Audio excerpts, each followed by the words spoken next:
Good Sunday afternoon, friends. Mark Holmes here, and as always, I want to thank you guys for watching, commenting, subscribing, and being part of the Joe Boo Sports Report.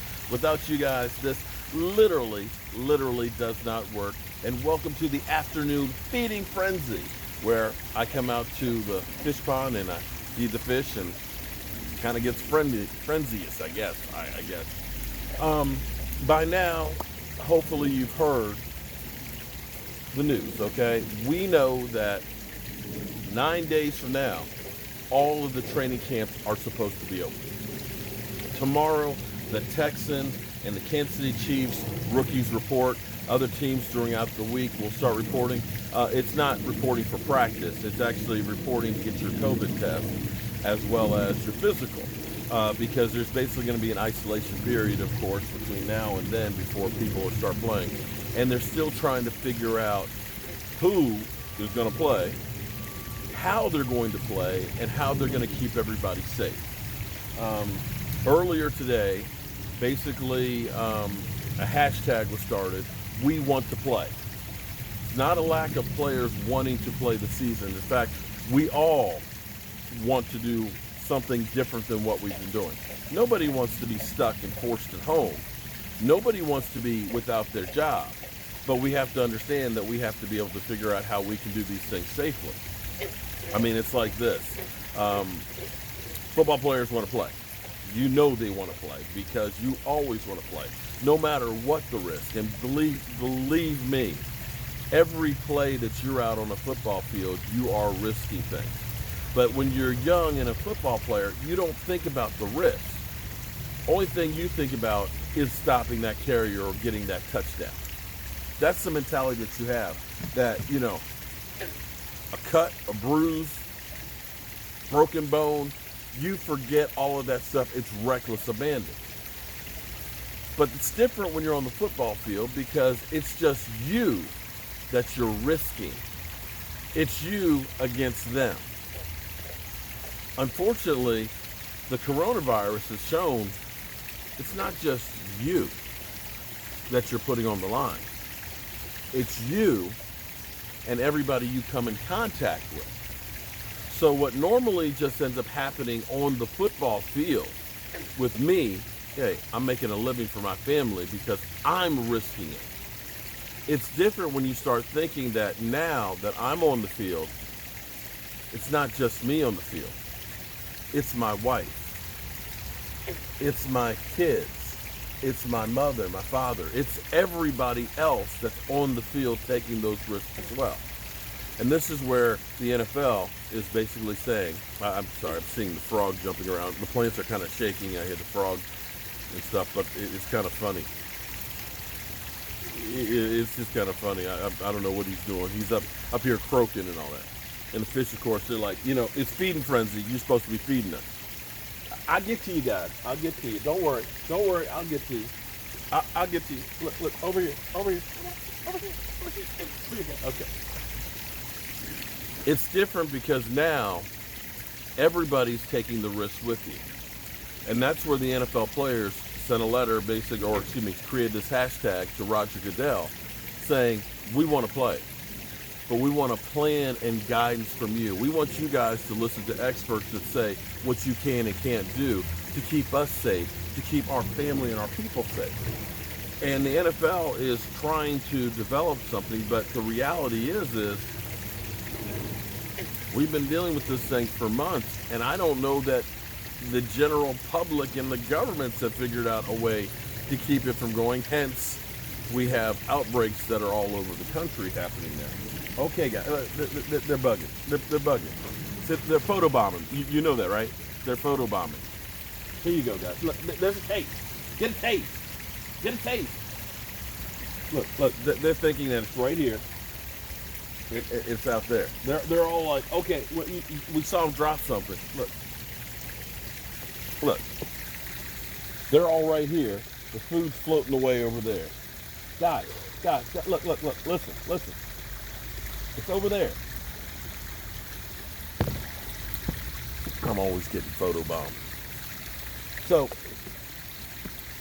the NFL is saying that they're going to allow players to opt out. But see, here's the thing. It hit me when I was doing a live stream when I first heard that DeMarcus Lawrence, whose wife is pregnant, is thinking, I don't know if I should go in. I may skip this because I don't want to put my unborn child at risk. Russell Wilson, his wife, Sierra, she's pregnant. He's sitting there saying, I got concerns too because my wife's pregnant and I've got kids. And this is where it's beyond just a play on the field. But this is the part that I don't know that they have an answer for yet, because we already know the NFL is talking about wanting to reduce the salary cap, right?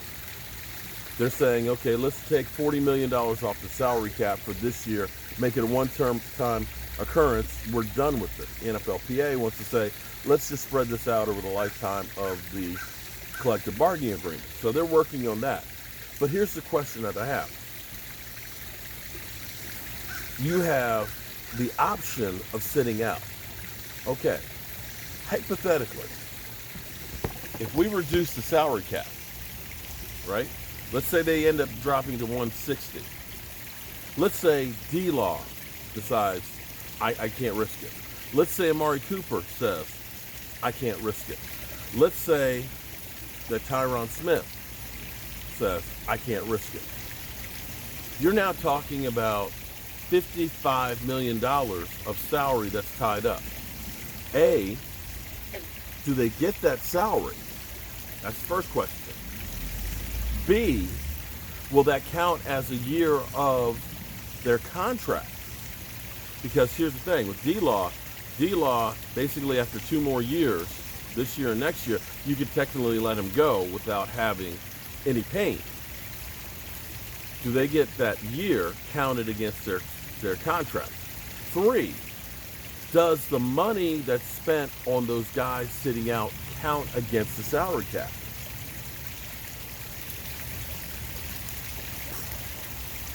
Because here's the thing. Okay, hypothetically, D-Law, we understand. We wouldn't want anything to happen to your baby or your wife or anybody in your family. And if you sat out, could the Cowboys be able to go sign, say, Emerson Griffin? I'm sure he's going to cost $7-8 million. So now for that one position, you're talking about having $28 million tied up and having a reduced cap. That ain't going to work. And what if you have half of your, let's say all your big money guys say, you know what, I don't want to play. Now, I think you can find people who want to play. It'll be like the strike shortened year, like remember the movie The Replacements, which was kind of a comic version of what happened with the Washington team. But you had scab players that looked at it and said, you know what, this is my one chance, my one shot, my one opportunity to ever play pro football. You'll find people that'll say, I'll take the risk. It may not be the same football that you're seeing, but you'll be able to find some people that'll say, I'll be a replacement for D-Law. I'll be a replacement because I'll never get the opportunity. I'll be able to say, I played football in the National Football League for the Dallas Cowboys. So I don't think that there'll be a problem finding people that will stand in. Because see, when you're a football player, and I remember this myself, this knee, I got 2 bad knees, okay? This knee right here, this one, okay, has no ACL in it. And people are like, you're lying. No. Any of my friends here from high school remember when I tore my ACL in the last preseason game of the year. Completely torn. I missed the first 4 games of the season and played 6 games without an ACL in my knee. True story. True story. But I literally tore my knee Saturday. Monday, I was out trying to run. And 2.5 weeks after surgery, I played a game. Which is insane to think about this now. But when you're a football player, you will do anything to get on that field and to stay on that field. So now, the third question I have. If a player sits out, a lot of times somebody steps in and plays better and you get replaced. You could look at Tony Romo, who when Tony Romo went down, there was no chance that you thought that we had anybody there to replace Tony Romo. But a fourth-round draft pick came in and played so well, Tony Romo became expendable. So now, you have a D-Law who sits out. And let's say one of these other guys steps in and plays lights out.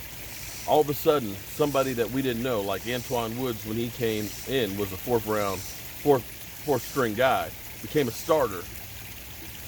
What happens if we have somebody that we don't know about that comes in and ends up with 12 sacks in his position? They say you don't lose your job to injury. Tony Romo did. Can you lose your job due to corona? This is going to get interesting. And this is probably in the back of a lot of players' minds. If I've got somebody who's young and hungry that I was worried about before going to training camp, do I risk sitting out the season and let that guy get a chance? I don't know, bro. I don't know. But all I do know is the fish are hungry. And it's time to get them bad boys fed before they start acting like piranha. Hey, guys. What's up? What's up? Where are you, Howard? Oh, there's Howard. Look at my baby. Look at him. Hey, guys. How you doing? That water feels good. Oh, that water. There's Howard. Hey, Howard. Look at that. Hey, Goldie. That's Howard Floyd. Big Wizzy, where are you? Come on, Big Wizzy. Come on, Big Wizzy.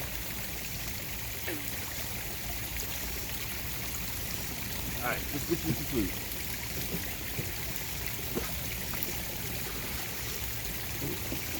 There's Big Wizzy. Big Wizzy's the black and gold one. I mean, black and silver one. Actually, he should be a radar.